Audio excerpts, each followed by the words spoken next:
آپ نے سنا ہوگا حضور نے سورہ رحمان کے بارے میں فرمایا ہے، سورۃ الرحمان عروس القرآن. یہ سورہ رحمان جو ہے یہ قرآن کی دلہن ہے.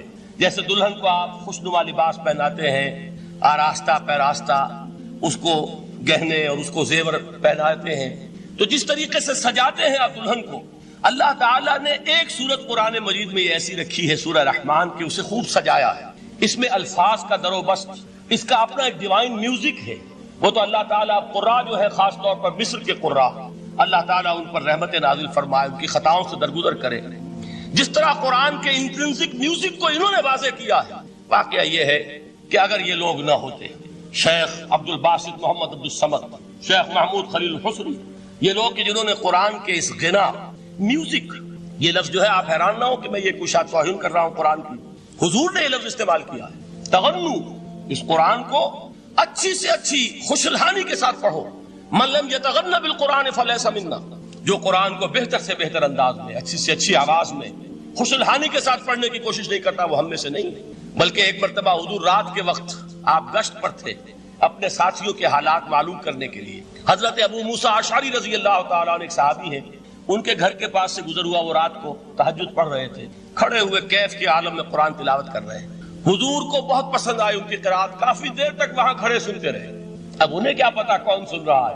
بالکل اسی طرح سمجھ لیجئے ایک بات یاد آئی ہے، حضور فرماتے ہیں کہ جس طرح کان لگا کر اللہ قرآن کو سنتا ہے کسی چیز کو نہیں سنتا. ہمیں نظر نہیں آتا نا، ہمیں معلوم نہیں ہے، ہم قرآن پڑھ رہے ہیں تو سننے والا کون ہے؟ سب سے زیادہ کان لگا کر خود اللہ. یہاں اس لیے مجھے یاد آیا کہ ابو موسیٰ اشعری کو کیا پتا تھا کہ کون سن رہا ہے. وہ اپنی کیفیت میں نماز میں تہجد میں قرآن کی تلاوت کر رہے تھے، اور ظاہر بات ہے ان کے گھر ایکڑوں میں بنے ہوئے نہیں تھے، ایک ایک کمرہ، ایک ایک کوئی حجرہ، ایسے تو گھر تھے نا صحابہ کے.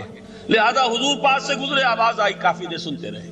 اس کے بعد آپ تشریف لے گئے، صبح فجر میں ملاقات ہوئی تو حضور نے تحسین کے انداز میں فرمایا، یا ابا موسیٰ انک قد اوتیت مزمارا من مزامیر آل داؤد.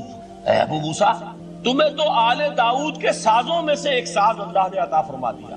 جس طرح حضرت داؤد لہن داؤدی مشہور ہے کہ جب وہ پچھلے پہر رات کو حمد کے ترانے الاپتے تھے، قرآن میں ہے کہ پرندے شامل ہو جاتے تھے ساتھ، اور پہاڑ وجد میں آتے تھے، پہاڑ بھی ان کے ساتھ شریک ہوتے تھے. تو جس طرح کا اللہ نے ان کو لہن عطا فرمایا تھا، حضور نے تحسین کے انداز میں فرمایا ہے ابو موسیٰ اشعری، اللہ نے تمہیں بھی آل داؤد کے سازوں میں سے ایک ساز عطا فرمایا ہے. بہرحال قرآن مجید کا جو یہ میوزک ہے، قرآن کے الفاظ کا جو حسن ہے، جہاں تک حسن معنوی ہے وہ تو ہر لفظ میں ہے، لیکن یہ حسن ظاہری، حسن صوتی، حسن لفظی، یہ اپنے کلائمیکس پر آپ کو نظر آئے گا سورہ رحمان. لیکن قرآن میں یہ سورت اس اعتبار سے بھی ممتاز ہے، اس کی 4 آیات پر ذرا توجہ کریں گے، عجیب حقائق سامنے آئیں گے. جہاں یہ قرآن مجید کے حسن صوت اور حسن لفظی کی معراج ہے، وہیں اس کی پہلی 4 آیات میں 4 چوٹی کی چیزوں کا ذکر ہے، سب سے اونچی چیز ہے. پہلی آیت کیا ہے؟ الرحمن. ایک آیت ہو گئی. رحمان کیا ہے؟ اللہ کا نام ہے. کبھی آپ نے غور کیا اللہ کے ناموں میں سب سے پیارا نام کون سا ہوگا؟ رحمان. کیوں؟ اس کا مادہ کیا ہے؟ رحمت. ہمیں سب سے بڑھ کر جس چیز کی ضرورت ہے وہ کیا ہے؟ رحمت خداوندی. نام اچھی طرح سن لیجئے اس حضور کے قول کو. حضور فرماتے کوئی شخص جنت میں مجرد اپنے عمل کی بنیاد پر داخل نہیں ہو سکے گا جب تک کہ رحمت خداوندی دستگیری نہ کرے. کسی صحابی نے بڑی ہمت اور جرأت کا ثبوت دیا کہ پوچھ لیا، کیا حضور آپ بھی؟ جب آپ نے فرمایا کوئی شخص داخل نہیں ہو سکتا جنت میں محض اپنے عمل کی بنیاد پر جب تک کہ رحمت خداوندی جو ہے وہ دستگیری نہ فرمائے. پوچھا گیا کیا آپ بھی؟ آپ نے فرمایا ہاں میں بھی. آپ انداز کیجئے کہ اگر محمد الرسول اللہ بھی رحمت خداوندی کے ضرورت مند ہوں تو تاب دیگراں چے رسد، ہماری تو سب سے بڑی ضرورت رحمت خداوندی. اب یہ رحمت جو ہے قرآن مجید میں اللہ تعالیٰ کی یہ شان 2 الفاظ کے ذریعے سے آتی ہے، رحیم اور رحمان. اور کوئی مادہ نہیں ہے جس سے 2 نام بنتے ہوں اللہ کا، لیکن یہ مادہ ہے واحد رحمت کا کہ جس سے رحمان بھی ہے رحیم بھی ہے. رحیم صفت مشبہ ہے، رحمت دائم ہو جائے گی، مستقل ہوگی تو رحیم کہیں گے. اور رحمان، اس میں رحمت کی ہے وہ شان ہے کہ جیسے ٹھاٹھے مارتا ہوا سمندر ہو، ہیجان کی کیفیت، طوفانی کیفیت. رحمت خداوندی کا طوفانی جوش وہ ہے رحمان. آپ تو رہتے اس علاقے میں ہیں، آپ کو معلوم ہے عرب اگر بھوکا مرا جا رہا ہو تو کیا کہے گا؟ انا جوعان. پیاسا مرا جا رہا ہو انا عطشان. بہت غضبناک ہوگا غضبان. غضبان آصفہ قرآن میں آیا، بہت غضبناک. رحمان جس کی رحمت جو ہے جوش میں ہے، ٹھاٹھے مارتے ہوئے سمندر کے مالک. تو یہ اللہ تعالیٰ کے ناموں میں سب سے پیارا نام. اب آگے چلیے. الرحمن علم القرآن، رحمان نے قرآن سکھایا. رحمت خداوندی کا سب سے بڑا مظہر، رحمان کی رحمانیت کا سب سے بڑا مظہر قرآن ہے. ان میں جو منطقی ربط ہے اس کو سمجھتے جائیے. اچھا آپ یہ سوچئے، جو علم بھی انسان کو حاصل ہوا وہ کس نے دیا؟ اللہ نے. سائنس کا علم کس نے دیا؟ اللہ نے. علم آدم الاسماء کلہا، وہ علم الاسماء جو حضرت آدم کو دے دیا گیا تھا ازل میں، یہ اسی کا ظہور ہے، یہ اسی کی ایکسفولیشن ہے جو ہو رہی ہے اور ہوتی رہے گی ابھی. اور دوسرے علم ہے وہ کس نے دیا؟ اللہ نے.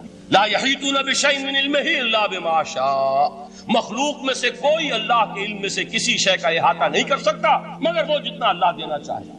لیکن یہ کہ تمام علوم میں چوٹی کا علم قرآن. نوٹ کرتے جائیے، چوٹی کی چیزیں جمع کیجیے. اللہ کے ناموں میں چوٹی کا نام رحمان. اللہ نے جو کچھ انسان کو سکھایا اس میں چوٹی کا علم قرآن. خلق الانسان، انسان کو پیدا فرمایا. سوال یہ کہ حیوانات کو کس نے پیدا فرمایا؟ آسمان کس نے پیدا کی؟ زمین کس نے پیدا کی؟ فرشتے کس نے پیدا کی؟ کیا مطلب خلق الانسان؟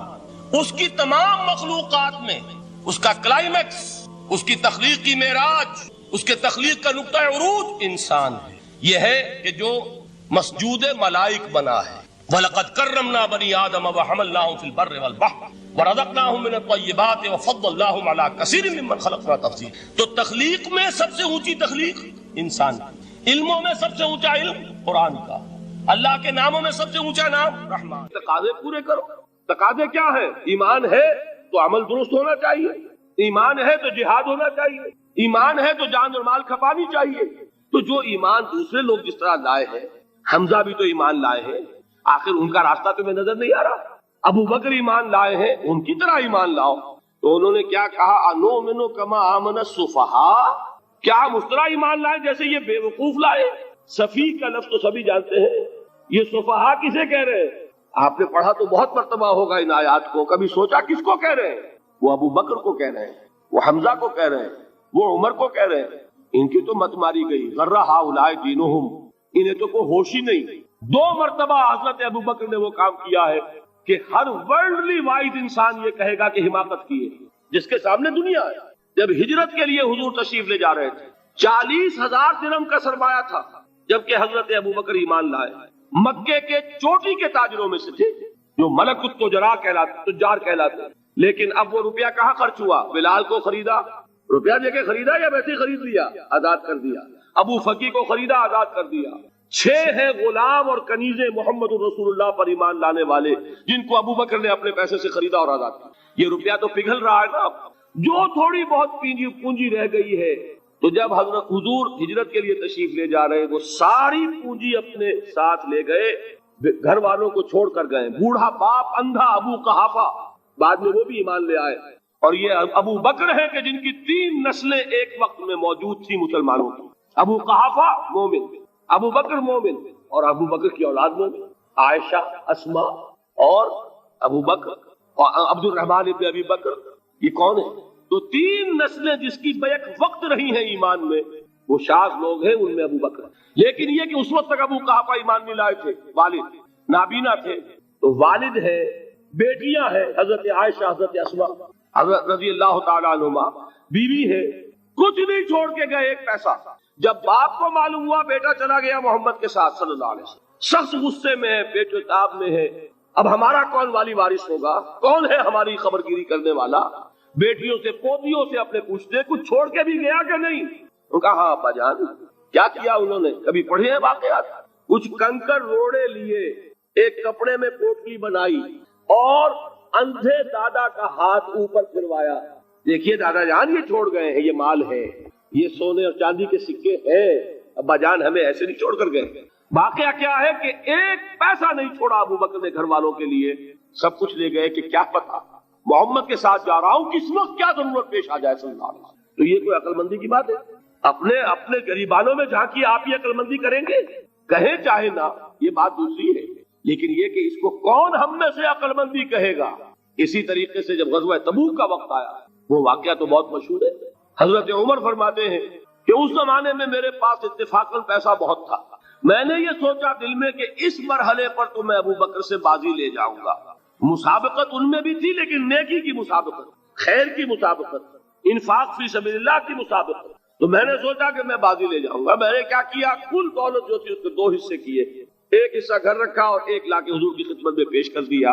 حضور نے پوچھا کہ عمر گھر والوں کے لیے کچھ چھوڑا, کہ جی ہاں نصف کیا میں نے, نصف اللہ کی راہ میں حاضر ہے, نصف چھوڑا ہے.